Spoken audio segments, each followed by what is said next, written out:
guys, morning. It's your boy Robbie Miles here. Happy Sunday. Hope you guys are having a wonderful and beautiful day.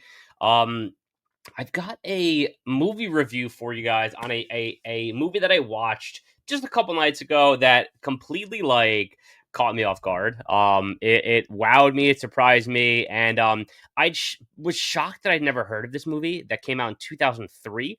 So for that to have completely passed me by, it is kind of like mind blowing to me. But listen, I appreciate all the love from you guys. Before I get into things, I gotta get used to doing this, but if you guys could hit that like button, I would appreciate it. The more videos I put out there, the more I find that those like buttons really help. Okay, hit that thumbs up. It really helps the video get shared and all that good stuff. So if you could do that for me, I'd appreciate it. And please subscribe if you've not done so already. But we are almost at 200 subscribers. We are just on the verge. I so appreciate all of you guys that have already done that.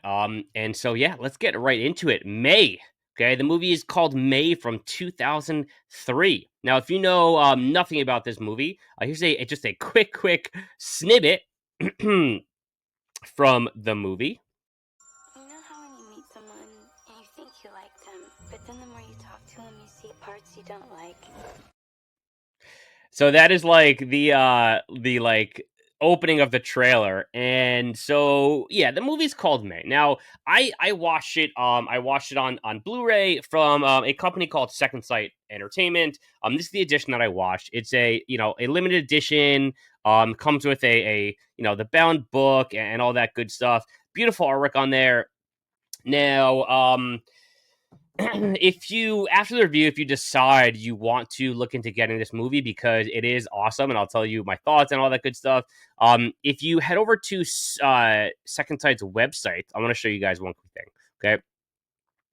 So if you head over to their website, it is a limited, and it's going to tell you, as you can see right here, it's out of stock.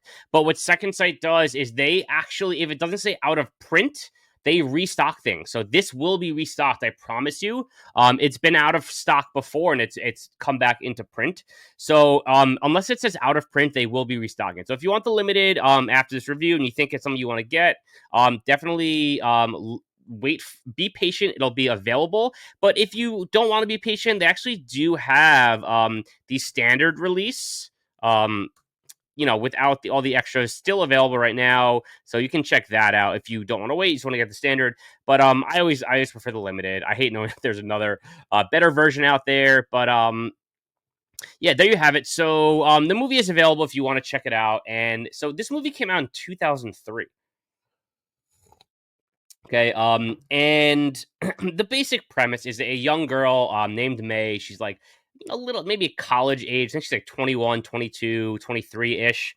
And she has a lazy eye from an accident when she was a kid, and she's always been an outcast. And she is desperate for a friend. She's desperate for a boyfriend. She's desperate for like true connection. And so she acts very weird. She's like a weird chick, and it's charming. The actress Angela Bettis is very charming in her role. She does a really nice job with it. I was drawn in, and she's like kind of a weird looking woman, very pretty, but she has a different kind of look, which really helped her role in this. And she did a phenomenal job acting it. Like she plays the role of May so well, and I think that's one of the selling points of the movie, her performance. But anyway, this movie came out in 2003, and May is just searching for this connection with anybody, and that's kind of the big premise of the movie, and it's how things unfold and her journey to find that connection. And man, is it a journey!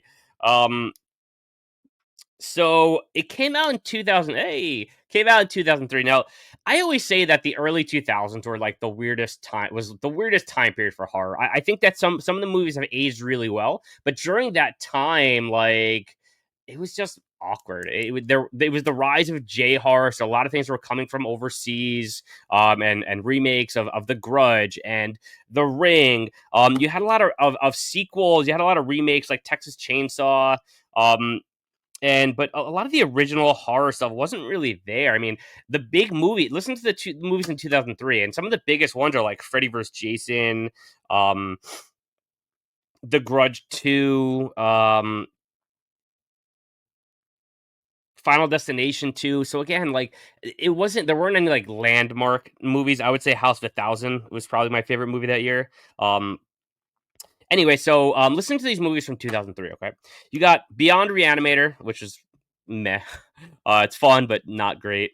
Darkness Falls, which I was on a date watching Darkness Falls when I was a senior in high school. That movie will always hold a special place for me.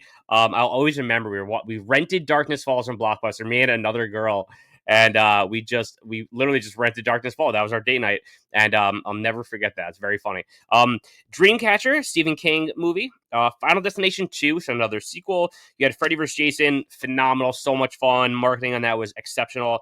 House of a Thousand Corpse, Jeepers Creepers 2, another sequel. Last horror movie, Leprechaun 2, Back to the Hood, Red Riding Hood, Texas Chainsaw Jessica Biel, which was marketed big time back in the day. I think it did well. If I'm not mistaken, I have to double check that. But it's become kind of like a cult favorite among the series. It's fun. Texas Chainsaw the sequel is fun, and Jessica Biel running around in skivvies, and I mean, it's become kind of iconic. Her look in that. Not that it's a great movie. It's fun, but the problem is that the originals are so perfect that you just can't even try. Underworld, Wrong Turn, Willard, The Grudge 2, and that's pretty much it. So, again, 2003, weird year, not terrible, but it doesn't hold a candle to some of the other big years in horror. But anyway, so May, it's about a girl, an outcast who has a lazy eye as a kid, and she has problems connecting, problems making friends. And the movie is a snapshot of a few months in her life where she's trying to connect with people, and she meets a boy doing laundry, and they kind of connect, and she's friendly with a girl that works at the veterinary practice that she works at, who's actually played by Anna Faris, who I can't has to be one of her first roles. She was phenomenal in this.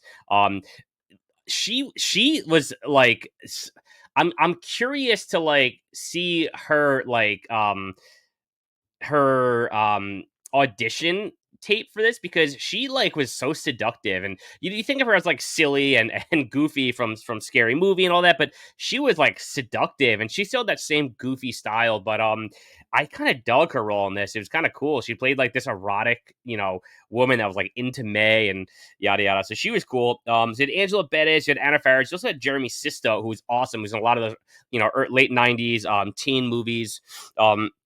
Not to mention, the Limited has a really cool interview with Jeremy Sisto, and I really enjoyed it. I watched the interview. He talks about the audition process and his kind of navigation through horror movies that he didn't really do in the past. This is one of the few horror movies he did. He talks about how much he loves horror fans, and that he's so proud that he did a movie that kind of stuck with people because it's not really his typical genre. And it was really cool. He seemed like a super down earth, super nice guy. And he also talks about, and I thought this was really interesting, that the director, I don't have the name off the top of my head, but the director of May had a very clear vision when he made the movie. Okay. And if you've seen the movie, you know that it's very artistic. It's very almost poetic in a sense. It's like tragic, but also beautiful in a way. Almost like Shakespearean, if you will. It's very interesting to me. But it's part of the charm of it, part of the appeal. And he talks about the directors, their vision for this, and that it was a very fun and engaging set. But the director was very specific about what he wanted, and that was helpful for him in the acting. So yeah, I loved that aspect of it. I loved watching these interviews. A lot of fun. So you have May, who has trouble making connections, and she turns to violence to find those connections. And I that's all I'm really going to go into story wise, because there's so much to uncover in this movie, so much to dissect. You can see on the cover May with a pair of scissors there. I'll let you be the judge of what she uses those scissors for.